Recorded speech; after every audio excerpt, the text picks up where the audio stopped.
Estamos no ano de 2075 e já se passaram mais de 50 anos desde a vitória da Ucrânia sobre a Rússia. E eu ainda me chamo Semyon. E em uma escola comum de Kiev, na aula de História, foi dada uma tarefa muito interessante. Analisar e entender como vivia o povo comum da Rússia quando eles atacaram a Ucrânia. O que eles pensavam sobre o governo?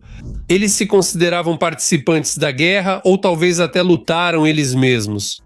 A Rússia realmente precisava dessa guerra? E por que muitos acreditaram em Putin? Hoje vou ajudar as crianças do futuro a entender respondendo a muitas perguntas. Afinal, no futuro, essa guerra entre o bem e o mal será analisada com base em nossos pensamentos, mensagens, conversas e até neste vídeo e nos seus comentários abaixo dele. Dou 100% de garantia. Depois de assistir a este vídeo, sua vida inevitavelmente não será mais a mesma. Você verá a história de um ângulo completamente diferente. Afinal, o estudo da história durante muitos anos nas escolas soviéticas e pós-soviéticas foi fundamentalmente errado. As crianças decoravam datas importantes, nomes de grandes e nem tão grandes comandantes militares, quem atacou quem. Mas na maioria das vezes, depois de uns 10 anos, tudo era esquecido como algo desnecessário. Para construir um grande futuro para si mesmo, para seus filhos, a história precisa ser estudada de outra forma, pois tudo na vida tende a se repetir. É necessário compreender a história. Compreender os motivos de certas pessoas, o que as movia, o que pensavam, como mudavam de opinião, olhar para as verdadeiras causas. No curso de História das escolas soviéticas, nunca se analisavam nem estudavam os componentes do fascismo ou do nazismo.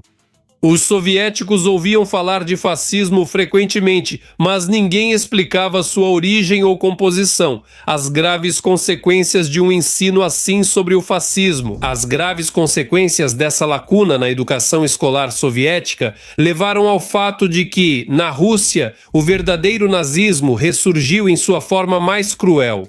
Hoje nós vamos fazer coisas incríveis juntos. Vamos preencher essa lacuna na educação escolar. Vamos mergulhar profundamente nos trabalhos científicos de historiadores que detalharam como o nazismo se formou na Alemanha de Hitler e como, com o tempo, ele foi transferido para a Rússia moderna. Vamos responder às principais perguntas: por que isso aconteceu e como evitar que isso aconteça no futuro? Para que você pudesse assistir a este vídeo agora, foram necessárias várias semanas de noites em claro. Este é provavelmente o projeto mais grandioso de toda a história do canal. E para que você entenda, não somos patrocinados por nenhuma organização, não vivemos de subsídios do governo. Nós simplesmente entendemos que nossa tarefa, nossa missão é levar a verdade às pessoas. Pela vitória na guerra, para construir um futuro onde nunca mais exista a palavra guerra. E é por isso que precisamos da sua máxima ajuda para divulgar este e outros vídeos nossos. Compartilhem o vídeo, enviem para os amigos, compartilhem nos chats, repostem nas suas redes sociais, deixem um like e conversem nos comentários. Nós somos pessoas simples, eu e você vamos mudar este mundo. Mir.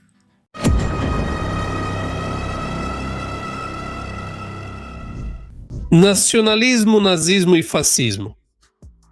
Vou explicar de forma simples a diferença entre esses conceitos. Embora, graças à Rússia moderna e à forma como ela confunde todo mundo, os significados das definições ficam distorcidos. Nacionalismo. Nacionalismo é uma ideologia que coloca os interesses da nação acima de tudo. Nós entendemos que isso não é nem bom nem ruim. E nem ruim, é preciso levar em conta que o entendimento clássico do nacionalismo em geral não pressupõe uma atitude negativa em relação a outras nacionalidades. Há uma atenção maior aos problemas da própria nação. Também é essencial entender que, em temas como nacionalismo, o equilíbrio é fundamental. Ou seja, se houver excesso ou se não for controlado, pode se transformar em nazismo. Foi exatamente isso que aconteceu na Alemanha no século passado e na Rússia atualmente. Mais uma vez, em palavras simples, nacionalismo, no sentido clássico, significa amar seu povo e se orgulhar de sua nacionalidade, sem de forma alguma oprimir ou humilhar outros povos. Fascismo. Fascismo é o poder ilimitado de um líder que se mantém no poder, o pai da nação, que supostamente personifica o Estado e o povo. No fascismo, as eleições têm um caráter decorativo, onde todos sabem quem será escolhido, e a expansão é um objetivo estratégico e tático do Estado. O fascismo é sempre rigidamente antiliberal. Ele é sempre contra qualquer desvio do que sua ideologia considera errado. Ele sempre se baseia em uma única ideia sem alternativas. Por isso exige-se que todos se unam em torno de seu líder, que melhor representa o entendimento desse objetivo e o futuro do povo. Quem não concorda é submetido ao terror total, à exclusão de todos os dissidentes, considerados inimigos da comunidade popular mobilizada criada por ele.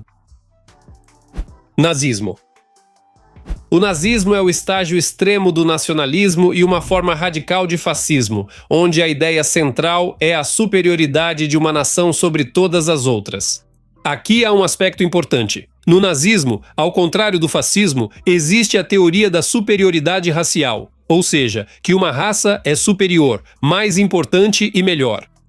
Adolf Hitler falava sobre a existência de uma raça ariana especial e sua total superioridade sobre as outras. Vladimir Putin fala sobre um mundo russo especial, como se fosse o único mundo certo, com seus supostos valores tradicionais, vistos como os únicos corretos.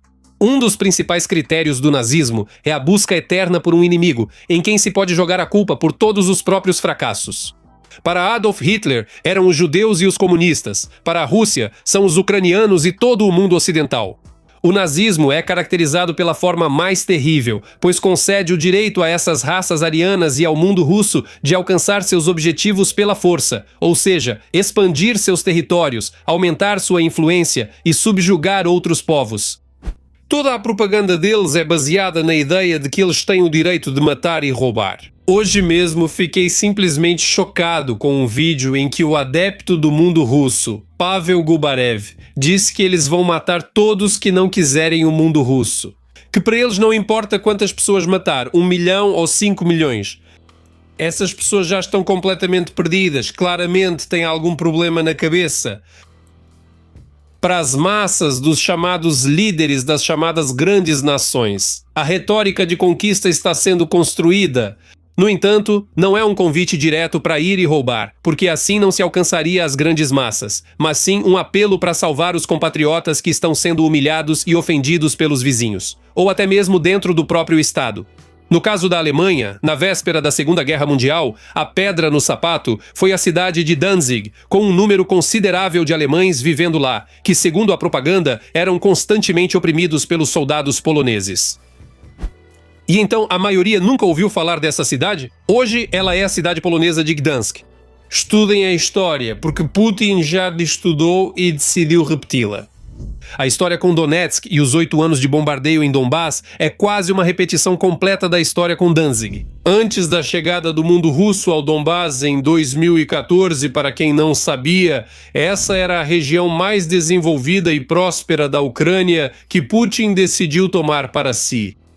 Se agora um russo está assistindo a este vídeo, responda honestamente as seguintes perguntas. Em qual país há mais de 20 anos o líder não muda? Na Rússia ou na Ucrânia? Em qual país todos sabem claramente o resultado das eleições antes mesmo de serem anunciados? Na Rússia ou na Ucrânia? Qual país de fato ocupa terras de outros? A Rússia ou a Ucrânia? Em qual país vão te prender por segurar um cartaz dizendo não à guerra? Na Rússia ou na Ucrânia? Será que foi a Ucrânia que quis levar o mundo ucraniano para a Rússia? Se você, russo, não conseguiu responder honestamente a essas perguntas, eu recomendo fortemente que leia o livro de Nicholas Stangard, Nação Mobilizada. Sinceramente, é uma obra-prima. Esse é o tipo de livro que deveria ser estudado em história. É uma obra histórica grande e abrangente que descreve a vida dos alemães comuns durante a Segunda Guerra Mundial. Ele é baseado no estudo de cartas pessoais e diários de arquivos alemães em ordem cronológica de 1939 a 1945. Lá é contado como os alemães percebiam e aceitavam o início da guerra, quais eram suas esperanças e medos e como seus pensamentos e sentimentos mudavam nos momentos de vitórias e derrotas, assim como após a derrota do nazismo. Aqui está uma pequena citação do livro. Em nossa época, parece bastante estranho que naquela época muitos alemães realmente acreditassem sinceramente nessas coisas, mesmo não sendo nazistas radicais. Como eles puderam confundir uma guerra imperialista brutal, deliberadamente instigada por suas autoridades, com uma guerra pela defesa da pátria? Como eles podiam se ver como patriotas cercados de inimigos, e não como combatentes pela causa de Hitler e sua raça de senhores? Esse tipo de conhecimento nos ajuda a entender como e por que isso se repetiu na Rússia. Com o tempo, o mundo também vai estudar como viviam os russos. Acredito que muitos já ouviram a frase atribuída a Winston Churchill de que os fascistas do futuro se autodenominarão antifascistas. Pois bem, como diz a história moderna, essa frase não foi encontrada nos arquivos relacionados ao grande primeiro-ministro. Mas essa frase circula pelo mundo desde o final dos anos 30 do século passado. Na verdade, não importa a quem pertence essa frase, mas ela reflete a realidade atual, quando os russos não explicaram ao seu povo o que realmente são o fascismo e o nazismo. E no final das contas, eles próprios se tornaram esse verdadeiro mal. E tem também uma frase maravilhosa: a história é escrita pelos vencedores. Sabe quem é o autor dela? Anton Drexler. Acho que esse nome não é estranho para muitos. Na verdade, ele foi o fundador daquele partido político que depois foi liderado por Hitler. Por isso, os historiadores distinguem dois tipos de memória sobre certos eventos: a memória oficial ou estatal. Isso, basicamente, é a forma como a história é ensinada em determinado país durante a Segunda Guerra Mundial. E o segundo tipo de memória são as lembranças dos contemporâneos, daqueles que viveram esses eventos. Como sabemos, a URSS gostava muito de reescrever a história. Por isso, hoje vamos nos basear mais nas lembranças de pessoas simples, pessoas comuns. Os pré-requisitos para o nascimento do nazismo: Alemanha. Uma das principais razões do surgimento do nazismo na Alemanha foi o Tratado de Versalhes após a Primeira Guerra Mundial. Lembro que, de acordo com esse tratado, a Alemanha perdeu parte do seu território, seu exército foi reduzido e ela teve que pagar grandes reparações aos países vencedores. Por causa disso, os alemães desenvolveram uma crise de identidade nacional e um sentimento de ressentimento e injustiça em relação ao mundo inteiro. Uma espécie de raiva coletiva. E tudo isso foi acompanhado por uma enorme crise econômica e uma queda acentuada no padrão de vida de praticamente todas as pessoas, sem qualquer perspectiva. E então surge Hitler, que ao chegar ao poder faz algumas reformas e começa a encher todo o mundo de promessas, dizendo algo como: nós vamos chegar e tomar o que nos pertence por direito, as terras que são originalmente nossas. E a sociedade engoliu isso, acreditando em sua própria superioridade nacional, que não era reconhecida no mundo. Rússia. A mesma história aconteceu na Rússia. O mais interessante é que os pressupostos para o surgimento do mal absoluto surgiram justamente logo após a vitória sobre a Alemanha nazista. Pode-se dizer que tudo começou já no primeiro dia. A questão é que as causas primárias não estão na superfície. É preciso cavar muito fundo para encontrá-las. Se você não sabia, durante toda a guerra, mais de 30 milhões de pessoas serviram nas fileiras do Exército Vermelho. E muitos deles lutaram em territórios de outros países. No território da Alemanha, Polônia, Hungria. E o fato é que os soldados soviéticos viam tudo com seus próprios olhos, como as pessoas comuns viviam em outros países. E isso era muito diferente do que havia na URSS. No Instituto de Moscou, durante uma conversa sobre a democracia soviética em 1946, conduzida por um agitador, o estudante veterano de guerra Lienikov declarou: "Não vou votar. Viajei por 6 países da Europa, mas nunca vi uma situação como a nossa em nenhum lugar." Aqui falavam sobre democracia, mas nós não a temos. Temos que votar em quem nos impõe. Pode-se dizer antecipadamente que 100% vão votar, porque as comissões eleitorais vão manipular os resultados. Onde quer que se olhe, não há ordem em lugar nenhum. Uns ficam ofendidos, outros passam fome. Esses sentimentos eram comuns na sociedade. Em todo lugar se ouviam slogans. Por que lutamos? Então por que está tudo ruim? É assim que vivemos. E Stalin respondeu, e respondeu de forma muito dura. Novamente com repressões recorrentes, quando centenas de milhares de pessoas foram enviadas para campos e milhões de pessoas foram condenadas por desobediência. É verdade que dessa lista de pessoas, nem todas eram enviadas à prisão ou a campos de concentração, e como as da lista anterior, recebiam punições mais brandas. Elas trabalhavam de graça durante vários anos, 36 milhões de pessoas como mão de obra gratuita. O que você acha disso? Para entender essa realidade, para os fãs da União Soviética, vou explicar de forma simples. Serviram, por exemplo, em uma companhia 3 soldados: Vassia de Voronezh, Oleg de Poltava e Fédia de Minsk. Eles passaram por toda a guerra e tomaram Berlim. Vários anos nas trincheiras, todos com concussão, sem dormir, sem comer e perdendo companheiros de combate todos os dias. Voltaram para casa e, em casa, tudo continuava igual. É preciso construir o comunismo sem nenhum direito, e sua família deve passar fome e suportar tudo. E aí Oleg fala numa reunião do partido e diz: eu vi como as pessoas vivem lá, não no comunismo. Ouviram e de manhã o levaram para o campo de concentração. E Fédia perguntou ao chefe do setor: por que vocês dão tão pouca comida? Eu preciso alimentar meus filhos. E agora Fédia trabalha de graça por uns 2 anos. Vassia de Voronezh permaneceu em silêncio, permitindo assim que o governo soviético destruísse seus companheiros de combate. Você sabia que Stalin quase imediatamente cancelou a celebração do 9 de maio? E agora nem estamos falando do desfile da vitória, estamos falando apenas de um simples feriado. E quando Stalin morreu, Khrushchev também não teve pressa em transformar o 9 de maio em um feriado. Porque a liderança soviética não queria criar concorrência para si mesma a partir dos heróis de guerra, eles simplesmente tinham medo de que os líderes de ontem no campo de batalha pudessem se tornar líderes também no país. Além disso, se a vitória virasse homenagens, teriam que pagar às pessoas o que a liderança soviética não queria. Consequentemente, em todo o país surgiu um enorme ressentimento e raiva. Só que, ao contrário da Alemanha nazista, esse ressentimento não era contra outros países, que na opinião deles trataram a Alemanha de forma injusta, mas sim em relação ao próprio país. Mas as pessoas tiveram que reprimir esse sentimento dentro de si, pois todos que expressavam sua opinião eram perseguidos pelo governo soviético.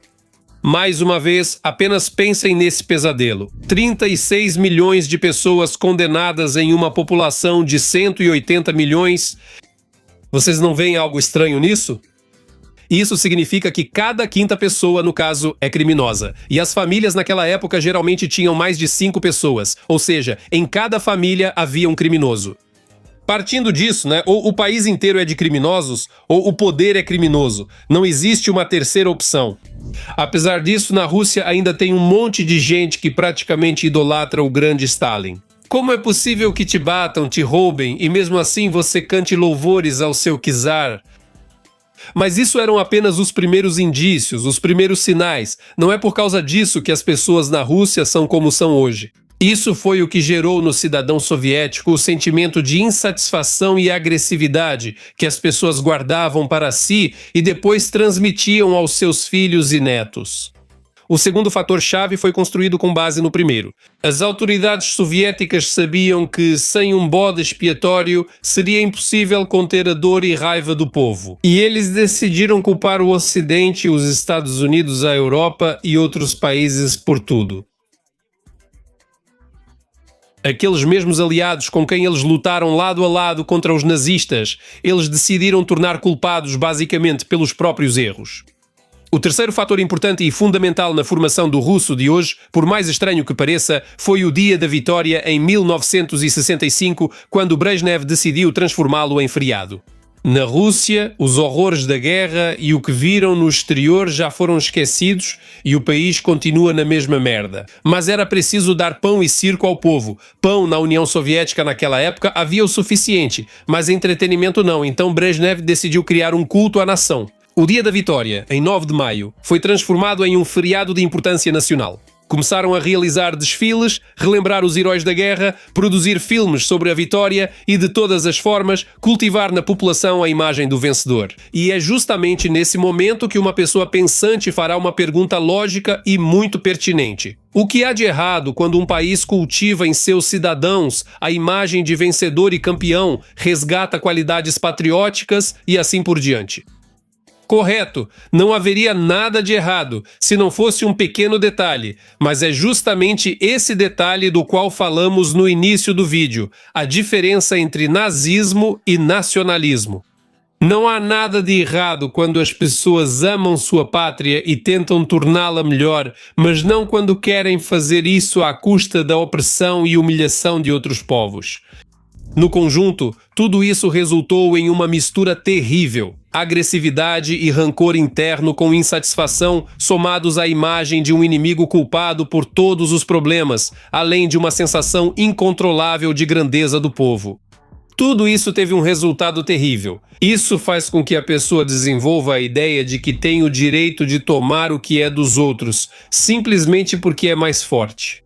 Graças a essas ideias criminosas, a URSS enviou tropas para a Hungria, para a Tchecoslováquia, para o Afeganistão e participou de ações militares tanto abertamente quanto de forma velada. Nós não estamos lá em vários outros países, Vietnã, Coreia, Angola e assim por diante. Sobre a repressão a qualquer tipo de protesto nos países armados pela URSS, eu nem vou comentar, senão aqui já teria informação para mais alguns vídeos. O auge de tudo isso foi a Guerra Fria, e o mundo esteve várias vezes à beira de uma guerra nuclear. Engraçado, né? Hoje estamos falando sobre a Rússia, mas acabamos voltando de novo para a URSS. Essa é a nossa história, afinal, os atuais líderes do regime criminoso russo nasceram e cresceram justamente nesse coquetel chamado Império do Mal. Vieram os anos 90, a URSS desmoronou. E a Rússia teve que aceitar que os países e povos que ela havia ocupado antes agora se tornaram independentes. E talvez nem todos concordem comigo, mas eu acho que nos anos 90 a Rússia teve a chance de se tornar um país diferente, de seguir por outro caminho, um caminho de desenvolvimento normal.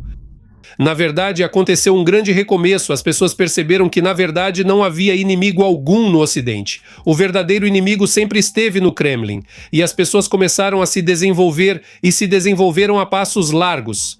Sim, os anos 90 vão entrar para a história para sempre como anos muito difíceis. Extorsão, banditismo, escassez, mas tudo isso era temporário. O mais importante era outra coisa. Surgiu a liberdade de expressão, a liberdade de escolha, as pessoas não estavam mais limitadas nem por leis ditatoriais, nem por dogmas soviéticos impostos. Segundo minha teoria, se Vladislav Listiev não tivesse sido assassinado, poderia ter se tornado o próximo presidente da Rússia. E talvez a Rússia naquela época teria seguido um caminho mais humano de desenvolvimento. E então não só não haveria guerra, mas a Ucrânia e a Rússia seriam realmente países amigos, pois não teria havido tantas guerras iniciadas pela Rússia. Infelizmente, isso hoje soa muito estranho na Rússia, mas toda essa liberdade começou a diminuir gradualmente justamente a partir do momento do assassinato de Listiev. Afinal, os ex-comunistas que antes governavam o país roubaram a antiga propriedade comunal durante a privatização e perceberam que poderiam roubar assim para sempre. Esse foi o início, a formação de uma nova Rússia moderna, onde, com a chegada de Putin, o cerco foi se fechando cada vez mais. E começou uma nova onda de repetição de tudo o que havia na URSS, só que em um formato ainda mais intenso. E, em primeiro lugar, ódio, agressividade, sentimento de injustiça por causa do baixo padrão de vida, devido aos anos 90, e a repressão da população, já pelo governo atual. Em segundo lugar, foi encontrado um inimigo, o Ocidente coletivo, que descaradamente destruiu a grande potência URSS e é culpado pelo fato de as pessoas viverem mal. Em terceiro lugar, entra em cena a propaganda do grande povo vencedor. Afinal, os russos precisam ser os primeiros em alguma coisa. O mais interessante é que todos os filmes patrióticos da Rússia foram feitos antes da era Putin, e esses filmes só têm 3 temas: a Segunda Guerra Mundial, conquistas esportivas da URSS e conquistas espaciais da URSS. E sobre os tempos atuais, não há uma palavra sequer, porque hoje em dia não há nada de que se orgulhar. Quais são as conquistas da Rússia sob Putin? Simplesmente não existem. Em quarto lugar, tudo isso levou ao fato de que muitas pessoas na Rússia começaram a se considerar realmente uma raça superior.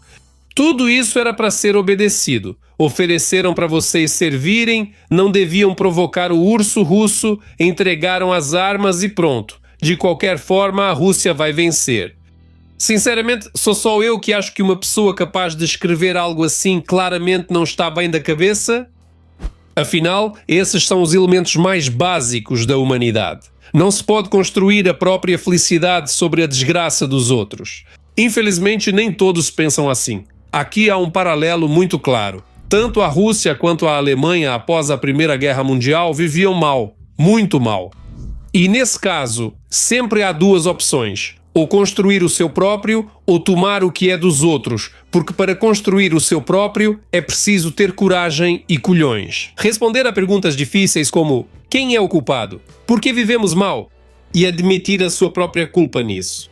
Mas nem a Rússia, nem a Alemanha conseguiram fazer isso, pois é mais fácil e simples encontrar um inimigo, dizer que a culpa é de outra pessoa. Neste caso, na Alemanha, os culpados eram os judeus e os comunistas, enquanto Putin encontrou a causa de todos os males no Ocidente coletivo e nos ucranianos.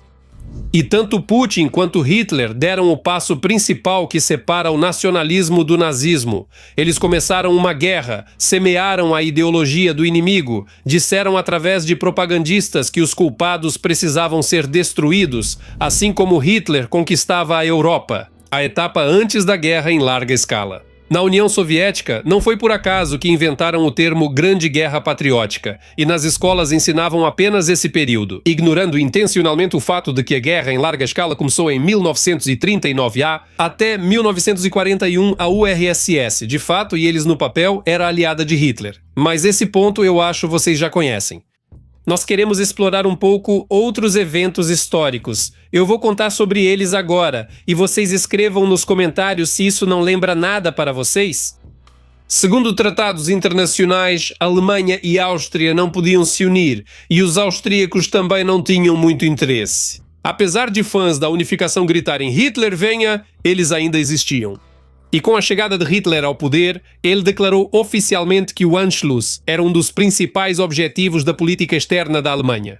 Desde 1933, agentes do regime nazista eram infiltrados em todas as estruturas estatais da Áustria, enquanto, ao mesmo tempo, a própria ideia do Anschluss com a ditadura nazista passou a provocar forte rejeição na própria Áustria. No nível governamental, essa ideia foi retirada da pauta como inaceitável e, de modo geral, as atividades do NSDAP foram proibidas em todo o território da Áustria. A Alemanha tentou realizar vários golpes de Estado, mas todas as tentativas fracassaram. No entanto, tudo mudou em 1938, quando a Europa demonstrou sua fraqueza e adotou uma política de apaziguamento em relação a Hitler. Por exemplo, em 22 de fevereiro de 1938, o primeiro-ministro britânico Neville Chamberlain declarou no parlamento que a Áustria não poderia contar com a proteção da Liga das Nações. Cito: "Não devemos enganar e muito menos dar falsas esperanças aos pequenos e frágeis Estados, prometendo-lhes proteção por parte da Liga das Nações. E as devidas providências da nossa parte, pois sabemos que nada disso poderá ser feito." Fim da citação. Em outras palavras, na Liga das Nações disseram que não fariam nada. Isso não lembra vocês de nada. E Hitler entendeu que tudo lhe era permitido. Ele apresentou um ultimato ao governo austríaco, que na prática significava a anexação da Áustria pela Alemanha. E enquanto lá, digamos assim, pensavam no que fazer, Hitler, na noite de 11 para 12 de março de 1938, invadiu o território da Áustria com um enorme exército. Kurt von Schuschnigg, então chanceler da Áustria, anunciou pelo rádio sua renúncia e pediu que não resistissem ao exército alemão, porque ele entendia que nada poderiam fazer contra a enorme máquina do Terceiro Reich. Não havia ninguém de quem esperar ajuda. Os políticos daquela época faziam de tudo para agradar Hitler e evitar que ele fosse até eles, mesmo sacrificando a casa do vizinho. Mas, como vimos pela história, essa tática não funciona. E o que você acha que Hitler fez quando enviou os educados homenzinhos verdes para a Áustria? E então ainda não adivinharam? De verdade, o resultado do referendo é algo inacreditável. Comparecimento de 99,70%. Ou seja, supostamente toda a Áustria foi votar. de todos que compareceram, supostamente. A ideia da unificação foi apoiada por 99,73% dos eleitores. E aí, o que acharam desse desfecho? Sabiam disso?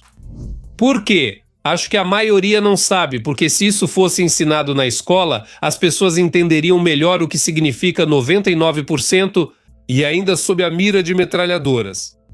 O mundo inteiro e a Liga das Nações engoliram isso, assim como a eternamente preocupada ONU em 2014. Se tiranos e ditadores conseguem o que querem, eles não param e seu apetite só aumenta. Já em fevereiro de 1938, Hitler lançou a isca, dirigindo-se aos deputados do Reichstag com um apelo para que prestassem atenção às terríveis condições de vida dos irmãos alemães na Tchecoslováquia. E depois tudo aconteceu como na Áustria. Ultimato e chantagem, tentativa de golpe militar e mais uma vez o mundo demonstrou fraqueza. Em 11 de setembro de 1938, a Inglaterra e a França anunciaram que, em caso de guerra, apoiariam a Tchecoslováquia. Mas se a Alemanha evitasse a guerra, ela receberia tudo o que quisesse. Isso deu ainda mais liberdade para Hitler agir. E ele, atenção, em setembro, o Acordo de Munique é assinado, fazendo com que a Tchecoslováquia ceda à Alemanha a região dos Sudetos, com o consentimento silencioso dos vizinhos. Cito as palavras de Chamberlain, primeiro-ministro do Reino Unido, sobre isso. Como é assustador, fantástico e inacreditável pensar que teremos que cavar trincheiras e usar máscaras de gás aqui por causa de um conflito em um país distante entre pessoas sobre as quais nada sabemos. Entende por que agora todo o mundo civilizado está ajudando a Ucrânia? Se os ucranianos não pararem Putin, ele vai avançar para a Polônia, Letônia, Lituânia, Estônia e assim por diante. Aqueles que falam sobre as atuais negociações de paz no contexto de que a Ucrânia ceda parte do território para a Rússia e em troca a Rússia pare de atirar, que os ucranianos aceitem isso, não entendem que a Ucrânia é a Ucrânia há anos. Mesmo teoricamente, em algum universo paralelo, permitir essa opção não vai parar a guerra. Isso só vai dar força e legitimidade ao governo de Putin, vai dar a ele uma pequena pausa para avançar e conquistar toda a Ucrânia e depois seguir adiante para a Europa. Isso já aconteceu na história com Hitler, afinal fizeram um acordo em 1938 e já em 1939 ele tomou toda a Tchecoslováquia e começou a olhar para a Polônia. Na Polônia também havia uma cidade oprimida, que precisava ser urgentemente salva. Só que aí Hitler já entendia que na Polônia teria que realmente lutar. Era preciso inundar o povo alemão com histórias e notícias falsas sobre a Polônia, pois a sociedade não estava pronta nem queria a guerra. Eles estavam simplesmente muito felizes pelo fato de que a Alemanha havia expandido suas fronteiras, conquistando os vizinhos Áustria e Tchecoslováquia sem disparar um único tiro. Pare, vou repetir o que eu disse, sem disparar um único tiro. Isso não te lembra nada de novo? Antes do ataque da Alemanha à Polônia, em 1º de setembro de 1939, o regime nazista lançou uma campanha agressiva na imprensa para conquistar o apoio da população para uma guerra que a maioria dos alemães não queria. Para apresentar sua invasão como uma ação defensiva moralmente justificada, a imprensa alemã escrevia sobre atrocidades polonesas, referindo-se a atos reais, isolados ou inventados de discriminação e violência física contra alemães étnicos que viviam na Polônia. A mídia também condenava e acusava a Grã-Bretanha por sua promessa de proteger a Polônia em caso de ataque da Alemanha. Hitler até mesmo ensinou um incidente de fronteira para apresentar o evento como se a Polônia tivesse atacado a Alemanha. Em 31 de agosto de 1939, membros da SS e da URSS, vestidos com uniformes militares poloneses, atacaram uma estação de rádio alemã em Gliwice.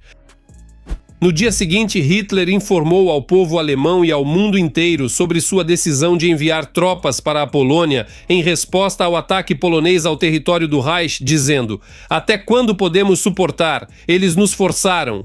Nós não tínhamos outra escolha." E isso de novo não te lembra nada? Na internet, existem milhares de vídeos comparando os discursos de Putin e Hitler. A semelhança é indescritível. As mesmas palavras, narrativas, expressões, justificativas. Se você não sabia, Hitler também não usava a palavra guerra. A administração imperial de imprensa do Partido Nazista instruiu os jornais a não usarem essa palavra. Eles foram instruídos a informar que as tropas alemãs estavam apenas repelindo ataques poloneses. Essa tática servia para apresentar a Alemanha como vítima de agressão. Dessa forma, o peso da responsabilidade pela declaração de guerra foi colocado sobre a Grã-Bretanha e a França. Mas Hitler ao menos criou um pretexto. E o Putin simplesmente atacou e disse: vale lembrar, toda a responsabilidade por um possível derramamento de sangue estará inteiramente e completamente na consciência do regime que governa o território da Ucrânia. Sim, continuo me surpreendendo com o fato de que as pessoas completamente doutrinadas na Rússia não enxergam a semelhança 100% total com a Segunda Guerra Mundial. Talvez o cérebro deles simplesmente não esteja pronto para aceitar o fato de que eles se tornaram exatamente aquele mal absoluto contra o qual aqueles avós lutaram. E os alemães comuns diziam exatamente essas palavras sobre aqueles contra quem a Alemanha atacou. Não, ninguém deve sentir pena deles. Hitler estendeu a mão da amizade para eles vezes demais. Era preciso cumprir os acordos de Minsk. Até quando dá para aguentar, né? O que ocorreu após o começo da guerra? Durante a Segunda Guerra Mundial, os propagandistas nazistas apresentavam todos os crimes da Alemanha, todo aquele horror trazido pela terrível máquina do Terceiro Reich, voltada para a escravidão e conquista territorial, como um ato de autodefesa. Como se nós não tivéssemos atacado a tempo, eles teriam atacado a gente. Eles retratavam a Alemanha como vítima de agressores estrangeiros, como uma nação pacífica forçada a pegar em armas para proteger sua população e para defender os valores da civilização europeia contra o comunismo. As declarações oficiais sobre os objetivos que a Alemanha aceitava em cada etapa das operações militares sempre ocultavam as verdadeiras intenções dos nazistas, que eram a expansão territorial e a condução de uma guerra racial. Era uma propaganda enganosa, destinada a iludir e desorientar a população da Alemanha, dos países ocupados por ela e de outros países neutros. Em 1941, foi anunciado com entusiasmo que na Polónia ocupada as autoridades alemãs haviam empregado judeus. Construíram para eles hospitais limpos, instalaram cozinhas de campanha para distribuir sopa, fornecem jornais e oferecem treinamento profissional, demonstrando o máximo cuidado. E agora vai ser muito interessante. Sabe por que os alemães acreditavam nessa propaganda criminosa? E por que agora os russos acreditam? Porque é conveniente. E isso no começo nem os afetava. As pessoas na própria Alemanha, depois que atacaram a Polônia, começaram a viver significativamente melhor. Isso se explica pelo fato de que, em primeiro lugar, a Alemanha expandiu seus territórios e saqueou os países ocupados. Além disso, toda a política interna de Hitler visava impedir que a população percebesse a guerra. Ou seja, não havia falta de comida, nem de bens, nem ataques aéreos. Por outro lado, a mídia em todos os cantos gritava sobre como os valentes homens alemães estavam libertando aqueles que foram oprimidos por muito tempo. Orgulho, não é mesmo? Quero ressaltar que, ainda assim, existe uma diferença entre a Alemanha de Hitler e a Rússia atual. Assim como a Alemanha acreditava na invencibilidade da Wehrmacht, hoje muitos patriotas zumbis acreditam na força do exército russo. Mas no caso da Alemanha, eles tinham motivos reais para acreditar nisso. Afinal, os alemães conquistaram a Polônia, a Tchecoslováquia, a França e outros países de forma rápida e quase sem dificuldades. Já a Rússia não tem do que se orgulhar. O primeiro sinal de que algo estava errado para os alemães foi quando os produtos começaram a sumir das prateleiras e teve início a mobilização total. Afinal, o exército alemão atacou a URSS e não conseguiu lidar nem mesmo com as forças iniciais. E depois, já após o ponto de virada na guerra, todos os alemães começaram a sofrer muito quando passaram de fato a passar fome. Quero contar mais um fato interessante sobre o que aguarda a Rússia em breve. Porque os métodos deles são idênticos aos da Alemanha de Hitler. Era o ano de 1944. Notícias sobre assassinatos em massa nos campos de concentração já circulavam na imprensa mundial e a Alemanha já perdia a guerra. A Cruz Vermelha Internacional tentou por muito tempo entrar em um dos campos. E os alemães finalmente decidiram permitir que eles entrassem em Terezin, onde os alemães mataram dezenas de milhares de pessoas. A maior parte dos prisioneiros foi urgentemente levada para Auschwitz, e os que restaram foram obrigados a enfeitar o gueto. Eles tiveram que plantar jardins, pintar as casas e montar os barracões. No dia 23 de junho de 1944, foram mostrados à Cruz Vermelha uma escola, um hospital, um teatro, um café, uma piscina e um jardim de infância. Os prisioneiros jogavam futebol e tomavam sol perto da piscina. Um conto de fadas, não uma vida real. As crianças apresentaram para os convidados a ópera Brundibar, composta pelo prisioneiro em Theresienstadt, o compositor Hans Krasa. Como resultado dessa visita foi feito um filme. O Führer presenteia os judeus com uma cidade que a Alemanha tentou divulgar para o mundo inteiro. Só que no resto do mundo isso não teve nenhum efeito porque as pessoas já sabiam a verdade. Mas dentro da própria Alemanha, isso causou total choque e perplexidade entre os alemães. Afinal, já era o fim da guerra, os alemães estavam passando fome, não tinham comida nem bens, e o exército alemão estava recrutando crianças e idosos que mal conseguiam andar. E aí mostram para eles como era boa a vida ali. Acho que naquela época qualquer alemão teria desejado viver naquele mundo do filme. Não resisti a assistir ao filme, que dura 14 minutos. Primeiro mostra que os prisioneiros têm trabalho, mostra as boas condições de moradia deles, e depois vem a parte principal desse filme, como eles se divertem. Partida de futebol, teatro, piscina onde os jovens descansam, e em todo lugar rostos alegres e felizes. Também foi destacado que todos estão em segurança e que eles têm um bom atendimento médico. Por algum motivo, isso imediatamente me lembrou da cidade heróica da Ucrânia, Mariupol. E aquele populismo em massa com que a mídia russa começou a divulgar que a Rússia está construindo novas casas, ou melhor, bairros inteiros, fotos e vídeos maravilhosos no início de setembro mostrando como tudo está bem. Só que tudo isso, assim como no caso da Alemanha de Hitler, é feito apenas para criar um filme populista. A tragédia de cada morador de Mariupol simplesmente não pode ser expressa em palavras. As pessoas perderam parentes, suas casas, seu modo de vida habitual. Só para você ter uma ideia, quase 500 mil de pessoas viviam lá. Eu não sei quantos apartamentos e casas havia lá, mas dá para calcular aproximadamente. Vamos supor que, em média, uma família tenha 3 pessoas. Isso dá 152.480 apartamentos. A destruição na cidade, por exemplo, é de 80%. Isso vai dar quase 122 mil apartamentos. E a Rússia supostamente planeja construir apenas 12 prédios e 1.011 apartamentos. Isso não chega nem a 1%. É absolutamente insignificante. Isso não é nada. É o mesmo que dizer para você: reduza 100 vezes a quantidade de comida que você come.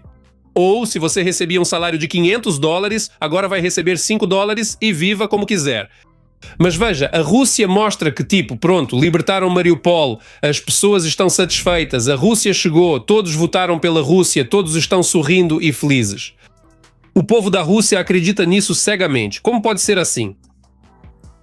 O mais interessante é que até o final da Segunda Guerra Mundial, os propagandistas nazistas concentravam a atenção da população no que aconteceria com a Alemanha em caso de derrota. Diziam que esse seria o fim de todo o povo alemão. A propaganda ora afirmava que os cruéis bolcheviques de um lado e os ingleses com os americanos do outro matariam todos os civis em seu caminho, ora lançava uma versão mais branda. Por exemplo, nessa versão mais branda, o Ministério da Propaganda usou a seu favor o vazamento de informações sobre o plano de reconstrução econômica da Alemanha no pós-guerra, elaborado por Henry Morgenthau, ministro das Finanças na administração do presidente Roosevelt. Morgenthau supostamente planejava a liquidação da indústria pesada da Alemanha e o retorno do país a uma economia agrária. E Goebbels observou que eles queriam transformar a Alemanha em um enorme campo de batatas. E aí, a Alemanha vive mal agora ou não? Essas histórias alcançaram algum sucesso que se manifestou no endurecimento da resistência às tropas aliadas que entraram na Alemanha e tinham como objetivo aumentar o medo da rendição, incentivar o fanatismo e a destruição incansável das forças inimigas. E agora, a maioria dos russos não entende que, quanto mais rápido a Rússia perder a guerra, melhor será para eles mesmos. Afinal, isso será mais uma chance para a Rússia se tornar um país normal e civilizado. Mas eles precisam entender o que fizeram, o quanto foram cegos e ingênuos. Não tenho medo de fazer declarações tão enfáticas, mas a Ucrânia, com sua bravura, coragem, valentia e honra, está defendendo o mundo inteiro da Rússia criminosa e agressiva. Sim, muitos ajudam a Ucrânia e agradeço a todos que estão envolvidos nisso, mas são justamente os ucranianos que estão na linha de frente contra o mal absoluto. Por causa da corrupção total e do nepotismo na Rússia, tudo foi saqueado. O exército acabou sendo fraco em todos os aspectos. Os russos só são corajosos quando lançam mísseis impiedosamente contra cidades pacíficas. Só que os mísseis vão acabar em breve, por isso precisam fazer acordos com o Irã. Mas até esses vão acabar e a Rússia não terá mais nenhum. A questão é só de tempo. Até que ponto o regime de Putin conseguirá adiar seu fim? Por isso, precisamos pensar desde já o que acontecerá depois da vitória da Ucrânia. Como conviver com um vizinho assim? Essas são todas perguntas muito difíceis para as quais a sociedade ainda terá que encontrar uma resposta, e talvez ela já exista na história. Por isso, vamos voltar à Segunda Guerra Mundial. Sou Semion, canal Mega Show TV, vamos começar.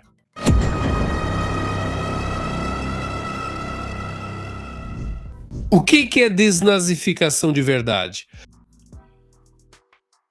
As falhas do programa escolar, já mencionadas antes, permitiram que Putin manipulasse a opinião pública. Todos se lembram do dia 24 de fevereiro e de como Putin chamou a desnazificação da Ucrânia de um dos seus principais objetivos. Só que essa palavra não aparece mais na mídia russa. Ela nem é mais procurada na Rússia. A dinâmica das buscas russas é muito reveladora. Esses são dados do Yandex russo. Porque Putin, com essa palavra, acabou se complicando. Após 20 anos impedindo o desenvolvimento do povo, os russos não o entenderam. Por isso vou explicar para eles e para todos os outros o que isso realmente significa.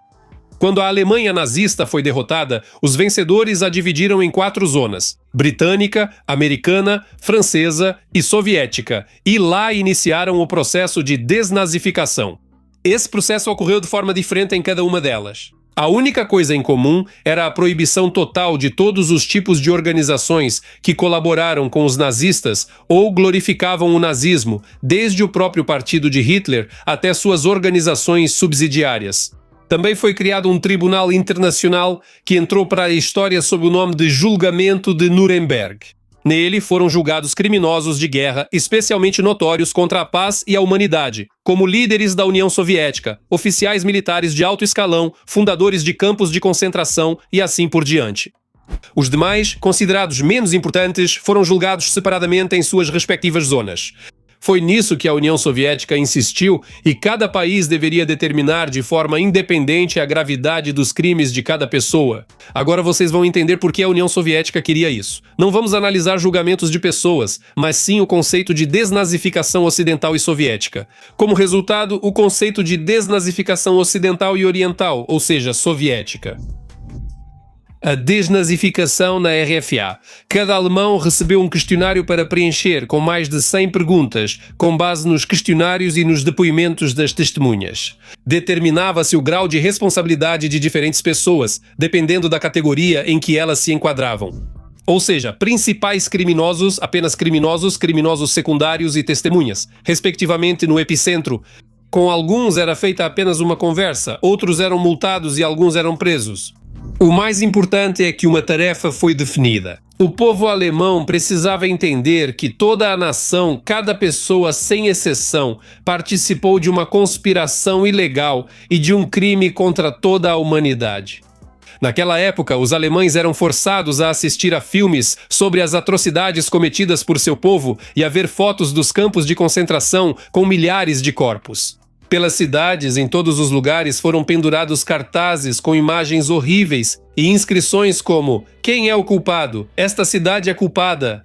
Vocês são culpados." Eram publicados jornais, panfletos, criados programas de rádio e televisão, tudo com um único objetivo: que os alemães vissem o que haviam feito e sentissem culpa coletiva pelo que aconteceu. Além disso, os moradores de Kiev não só eram levados para excursões, mas também eram obrigados a enterrar os corpos dos mortos e exumar locais de sepultamentos em massa. Tudo isso, mesmo que não de imediato, não de uma só vez, levou ao surgimento na Alemanha de uma qualidade magnífica que é necessária a todo ser humano no planeta Terra. Isso é empatia. Os alemães, em apenas 10 a 15 anos, aprenderam a ter empatia, compaixão e a entender a dor dos outros. Isso se tornou uma das razões do milagre econômico alemão, quando os alemães elevaram sua economia acima de qualquer outro país da Europa. Como tudo na Alemanha foi construído para não te sobrecarregar com termos difíceis como ordoliberalismo, vou explicar de forma simples. Todos os negócios começaram a ser construídos com base na moralidade, decência e honestidade, valores que os alemães seguem até hoje. Falando sobre hoje, a Alemanha é o país que ajuda incrivelmente os ucranianos, especialmente aqueles que tiveram que sair por causa da guerra. E aqui a questão não é apenas sobre o governo, mas sobre as famílias alemãs mais simples e comuns. Como, por exemplo, me contaram alguns conhecidos, um alemão idoso acolheu em sua casa 7 pessoas da Ucrânia, 2 famílias. Ele diz que o pai dele lutou pelo Hitler e morreu em algum lugar perto de Poltava, que ele sente muita vergonha do pai e considera seu dever ajudar, assim expiando os pecados do pai. Não sei quanto a vocês, mas isso me tocou profundamente. E vocês? Escrevam nos comentários. Como foi o processo de desnazificação na RDA? Na zona de ocupação da URSS, as coisas eram bem diferentes. As pessoas eram presas em massa, às centenas de milhares, e enviadas para cumprir pena na União Soviética. Ou melhor, essas pessoas eram recrutadas para trabalhos de reconstrução. Aquelas mesmas casas alemãs, que ainda existem em todas as cidades da antiga URSS onde houve combates, foram construídas não só por soldados prisioneiros, mas também por aqueles que foram levados à força da Alemanha. E na Alemanha Oriental, decidir quem precisava ser desnazificado e quem não precisava era muito simples. Quem aceitava as ideias do comunismo e da URSS não era considerado inocente. Quem não queria se tornar comunista, os soviéticos desnazificavam. A famosa e notória Stasi, a polícia secreta que na verdade era dirigida de Moscou, por incrível que pareça, aceitou em suas fileiras milhares de ex-membros da Gestapo, que souberam mudar de lado na hora certa. Os soviéticos faziam de tudo para convencer o povo da Alemanha Oriental de que eles não tinham culpa, que só Hitler e seu círculo mais próximo eram culpados. Aqui se encaixam bem as palavras do historiador de arte alemão Ulrich Schmigeld, que diz que o famoso monumento ao soldado libertador no Parque Treptow se tornou o símbolo não oficial do Estado da Alemanha Oriental. Cito: "A criança aqui serve como personificação do inocente, que se tornou instrumento nas mãos dos imperialistas e militaristas do povo alemão, que, assim como outros povos da Europa subjugados por Hitler, foi libertado do domínio do nacionalsocialismo pelo Exército Vermelho." Dessa forma, esse monumento soviético não expressava apenas o triunfo do vencedor. Os libertados também podiam se identificar com ele. É verdade que, ao mesmo tempo, deles era exigida gratidão, lealdade e uma espécie de serviço em troca, essa lealdade e obediência. Na verdade, se olharmos mais a fundo, já naquela época, graças à política da URSS, começou a surgir o movimento dos libertadores que Putin manipula habilmente hoje em dia. No final, vimos 2 Alemanhas diferentes, a ocidental e a oriental. Para responder à pergunta sobre onde se vivia melhor, podemos apresentar diferentes números, como salários ou aposentadorias. Mas vou apresentar aqueles números que realmente refletem toda a verdade. Da Alemanha Ocidental, após a construção do muro, 410 pessoas tentaram fugir, em sua maioria porque tinham parentes que ficaram na Alemanha Oriental. E do leste para o oeste, dezenas de milhares. Alguns cavavam túneis, outros tentavam atravessar o muro, alguns falsificavam documentos e outros simplesmente tinham sua liberdade comprada com dinheiro. Ao tentar cruzar a chamada fronteira, mais de 1000 pessoas morreram, das quais cerca de 140 foram baleadas bem no muro de Berlim. Ela foi construída porque as pessoas estavam deixando a Alemanha Oriental. De 1945 a 1961, 2.700.000 pessoas saíram da Alemanha Oriental para a Ocidental. Provavelmente fugiram porque a vida era muito boa lá, não é mesmo? Mas o muro de Berlim caiu e os alemães da Alemanha Ocidental conseguiram contagiar os moradores do leste com aquela mesma empatia e humanidade que tantos sentem falta. E agora é realmente um país unificado, com uma visão de mundo única. Como vemos pela história, tudo é possível. Mas vamos tentar responder à pergunta: seria possível repetir essa experiência com a Rússia? De qualquer forma, a diferença entre a Alemanha de Hitler e a Rússia atual é enorme. Afinal, os alemães viviam no século XX, enquanto os russos vivem no século XXI, a era da internet e das tecnologias da informação. porque se você olhar mais a fundo, poucos alemães realmente sabiam da verdadeira situação. Eles ficavam sabendo disso por ex-prisioneiros, seus parentes ou por transmissões de rádio estrangeiras. Esse era o único jeito de descobrir a verdade. Naquela época, funcionava uma máquina de propaganda nazista igualmente poderosa, que também dizia proteger os oprimidos e que não tinha outra escolha. Além disso, muitas vezes ela espalhava vários boatos, como por exemplo, a história popular de que Buchenwald era na verdade um local de enterro em massa das vítimas dos bombardeios das forças aliadas. E para quem não sabe, esse é um dos campos de concentração mais cruéis, onde mais de 56 mil pessoas foram torturadas até a morte. E os alemães daquela época diziam que imaginavam os campos de concentração como instituições de punição, onde eram mantidos judeus, comunistas, opositores e criminosos. Eles supunham que os prisioneiros poderiam estar sujeitos à justiça hitlerista. Excluir eles disso, se fossem culpados. Qualquer verdade, o alemão comum se recusava a acreditar, considerando isso propaganda estrangeira ou exagero. Se pareceu para você que estou justificando o povo alemão daquela época, não é isso. Eu só estou comparando com os dias de hoje. Os russos hoje têm acesso à internet e veem os horrores que os militares russos estão cometendo. Eles veem que ninguém na Ucrânia ficou feliz com a libertação desde os primeiros dias. Eles viram como os ucranianos paravam os tanques russos com as próprias mãos. E mesmo assim eles realmente se alegram com a morte de pessoas comuns. Crianças estão morrendo. A cada novo ataque eles escrevem URA.